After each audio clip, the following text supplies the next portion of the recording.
11 साल जेल में रहने के बाद एक शख्स बाहर आता है और आते ही ऐसा बयान देता है कि पूरे देश को दो हिस्सों में बांट देता है। राम मंदिर, प्राण प्रतिष्ठा, भगवान राम और देश के बड़े बड़े धर्मगुरु सब एक साथ निशाने पर आ जाते हैं। आखिर संत रामपाल ऐसा क्यों बोल रहे हैं? क्या यह सिर्फ एक धार्मिक बहस है या फिर इसके पीछे कोई बड़ी रणनीति है? नमस्कार, आप सभी का स्वागत है झलको हरियाणा में। मैं आपके साथ जतिन और आज बात करेंगे उस बयान पर जिसने फिर से संत रामपाल को सुर्खियों में ला दिया है। हरियाणा के सोनीपत स्थित धनाना आश्रम में संत रामपाल का एक वीडियो सामने आता है। उनके सामने बीजेपी की एक प्रवक्ता नेहा धवन भी बैठी हैं और रामपाल उनके सामने कहते हैं कि अयोध्या में सिर्फ मूर्ति है, वो कोई भगवान नहीं है। अगर प्राण प्रतिष्ठा सच होती तो राम मंदिर में चोरी कैसे हो जाती?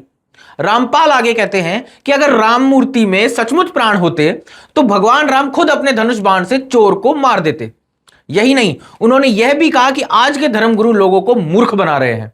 उनके सोशल मीडिया पेज पर एक वीडियो पोस्ट किया जाता है जिसमें प्रेमानंद महाराज, धीरेन्द्र कृष्ण शास्त्री, श्री श्री रविशंकर, देवकीनंदन ठाकुर जैसे कई प्रमुख धर्मगुरुओं की तस्वीरें दिखाई जाती है और उन्हें ढोंग करने वाला भी बताया जाता है।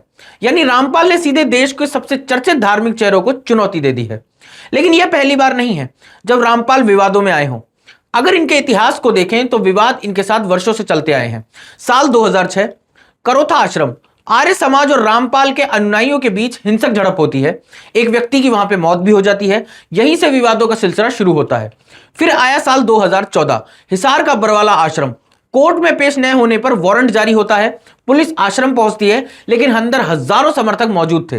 कई दिनों तक टकराव चलता है, हिंसा होती है और इस पूरे घटनाक्रम में आश्रम के भीतर 5 महिलाओं और एक बच्चे की मृत्यु भी हो जाती है। देश भर की मीडिया की नजरें उसी आश्रम पर टिक गई थी। बाद में रामपाल को गिरफ्तार भी किया जाता है। उनके खिलाफ हत्या, आपराधिक साजिश और अन्य गंभीर मामलों में मुकदमे भी चलते हैं।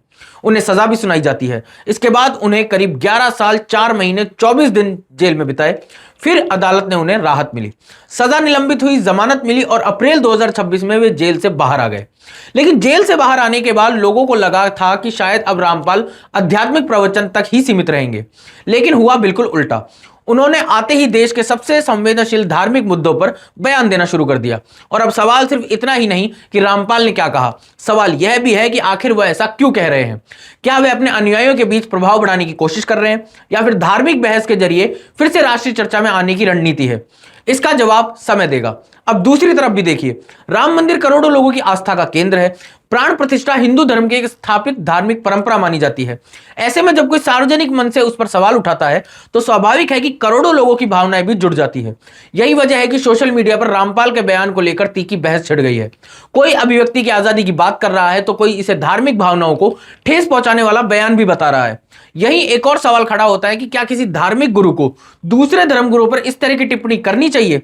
क्या यह बहस विचारों की होनी चाहिए या व्यक्तिगत हमलों की? और क्या सोशल मीडिया के दौर में ऐसे बयान समाज में तनाव बढ़ा सकते हैं? ये ऐसे सवाल हैं जिन पर सिर्फ कानून नहीं, समाज को भी सोचने की जरूरत है। आज की सबसे बड़ी बात सिर्फ रामपाल का बयान नहीं बल्कि यह भी है कि भारत जैसे आस्था प्रधान देश में एक बयान करोड़ों लोगों की भावनाओं को छू सकता है और मिनटों में राष्ट्रीय बहस बन सकता है। ऐसे मामलों में किसी भी पक्ष में खड़े होने से पहले तथ्यों को समझना, कानूनी प्रक्रिया का सम्मान करना और सामाजिक सौहार्द बनाए रखना बेहद जरूरी है। अब आप बताइए, क्या यह अभिव्यक्ति की स्वतंत्रता है या धार्मिक आस्था पर अनावश्यक टिप्पणी? अपनी राय कमेंट में जरूर बताइए। तब तक के लिए जुड़े रहिए आप झलको हरियाणा के साथ। धन्यवाद। झलको